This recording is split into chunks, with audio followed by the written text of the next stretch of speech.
Halo semuanya, perkenalkan nama saya Niluh Putu Happy Nirmala dengan NIM 015. Pada kesempatan kali ini, saya akan menjelaskan suatu teknologi jaringan, yaitu teknologi jaringan 5G dan 6G. Nah, tentu saja kalian tahu bahwa pada zaman sekarang ini, teknologi telekomunikasi jaringan sudah semakin berkembang dengan cepat. Dan ternyata di Indonesia, teknologi jaringannya sudah sampai di teknologi jaringan 5G loh. Tetapi mungkin dari kalian semua belum pernah merasakan menggunakan teknologi 5G karena memang hanya sebagian daerah di Indonesia dan beberapa daerah tertentu yang sudah mendapatkan akses layanan ke jaringan 5G, misalnya saja di Jakarta. Nah, pada saat studi banding informatika beberapa bulan yang lalu, pada saat di Jakarta saya mendapatkan kesempatan untuk merasakan menggunakan layanan jaringan 5G itu sendiri. Tentu saja itu merupakan pengalaman yang sangat berbeda ketika saya menggunakan jaringan 4G. Kenapa seperti itu? Karena menurut jurnal Community Empowerment, salah satu keunggulan dari teknologi 5G adalah mampu memberikan kecepatan data yang jauh lebih tinggi daripada teknologi jaringan sebelumnya, yaitu teknologi 4G yang mungkin untuk saat ini sedang kita gunakan dan sedang kalian gunakan untuk menonton video saya. Sedangkan teknologi 6G diperkirakan mampu mencapai kecepatan hingga 1 terabit per sekon. Nah, tentu saja ini lebih cepat dari teknologi 5G dan jika dibandingkan untuk mendownload suatu file yang berukuran 21 TB dengan menggunakan teknologi jaringan 5G itu memerlukan waktu hingga 5 jam. Tetapi jika menggunakan teknologi jaringan 6G itu hanya memerlukan waktu hanya 18 detik. Wah, sungguh menakjubkan, bukan? Nah, pada tahun 2020 sudah diluncurkan suatu jaringan 5G dan secara selanjutnya akan diluncurkan pula jaringan 6G, jaringan 7G dan juga jaringan 8G. Nah, seperti yang terlihat pada infografis pada gambar, di mana gambar ini merupakan salah satu gambar yang digunakan pada acara 6G Summit di Finland tahun 2019. Di mana teknologi 6G akan diluncurkan pada tahun 2030, 7G 2040, dan 8G tahun 2050. Nah, jika dari timeline tersebut kita membayangkan Indonesia ketika sudah merdeka 100 tahun, itu perkiraan tahun 2045, di masa emas tersebut Indonesia akan berada di jaringan 7G dan 8G.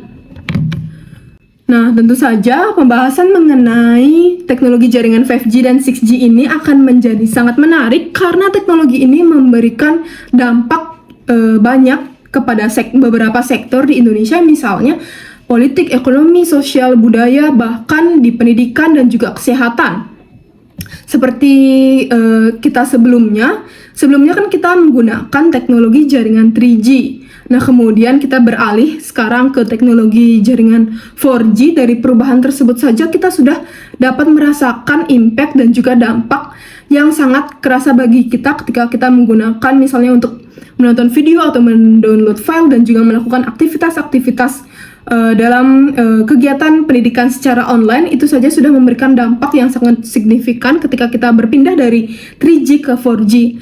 Nah, apalagi jika kita berpindah dari 4G ke 5G, tentu saja bagaimana pengalaman menyenangkan kita sebagai pengguna internet, dan apalagi akan di selanjutnya tahun 2030 Indonesia akan menerapkan teknologi 6G. Nah, bisa dibayangkan bukan bagaimana dampak yang sangat besar yang bisa kita rasakan.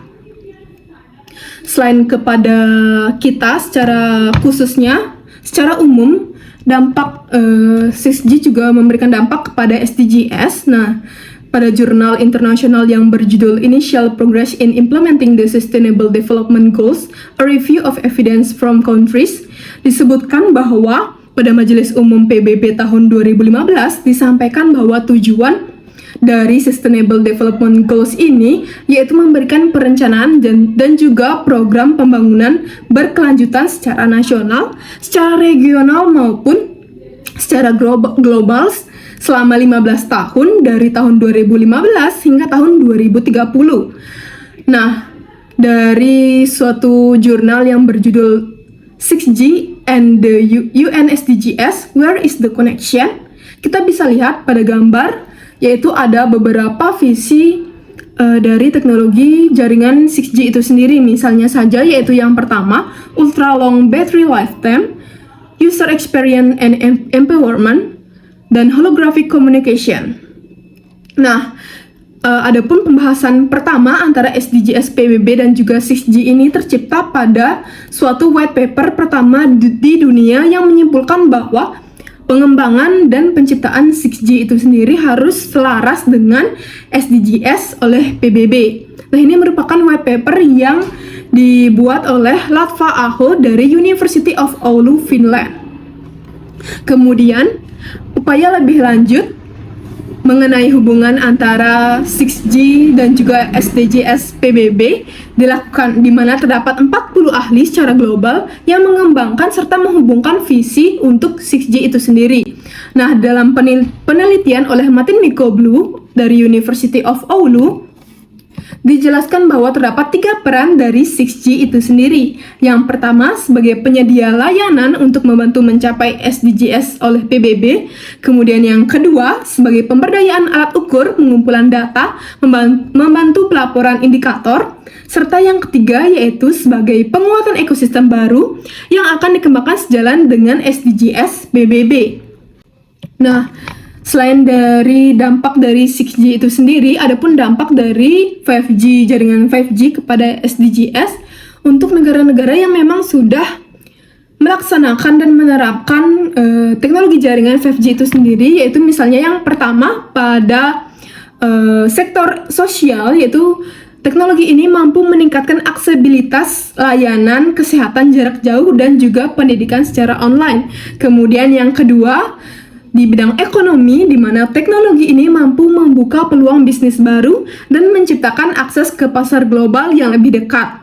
Dan yang ketiga, yaitu di bidang lingkungan, di mana dengan teknologi jaringan ini memungkinkan kita untuk melakukan pemantauan secara real time kepada lingkungan tersebut, sehingga kita mampu memberikan respon cepat apabila terjadi bencana seperti yang diterapkan oleh negara Jepang.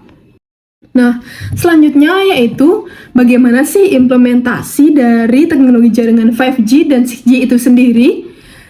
Berikut merupakan gambar yang saya dapat dari suatu jurnal internasional yang berjudul From 5G to 6G, Challenges, Technologies, and Application. Nah, dalam implementasinya itu sendiri, teknologi pendukung utama di generasi 5G adalah cloud computing dan juga software defined network. Sedangkan teknologi pendukung utama di generasi 6G adalah intelligent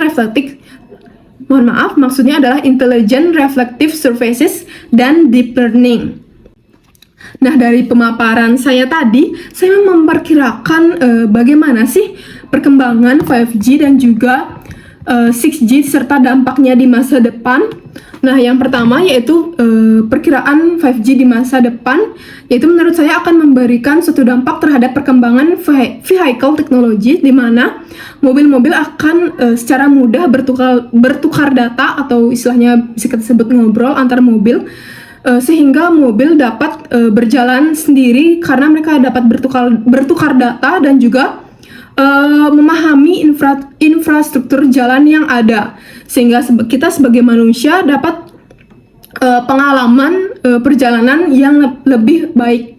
Kemudian menurut saya 6G di masa depan itu akan memberikan pengalaman kepada manusia dan juga mesin itu semakin erat hubungannya dan semakin dekat, bahkan manusia bisa berkomunikasi dengan suatu komputer tanpa kita harus mengetikkan ataupun berbicara kepada komputer itu sendiri, melainkan dengan kita hanya memikirkan apa yang kita ingin komputer lakukan, maka komputer akan melaksanakan apa yang kita inginkan. Nah, sangat menarik bukan? Apabila kalian ingin mengetahui lebih lanjut mengenai teknologi jaringan 5G dan 6G, kalian dapat mengakses link referensi materi yang sudah saya cantumkan pada description box. Terima kasih atas perhatiannya. Semoga pemaparan informasi dari saya mampu memberikan ilmu bagi kalian semua. Sekian dari saya, terima kasih.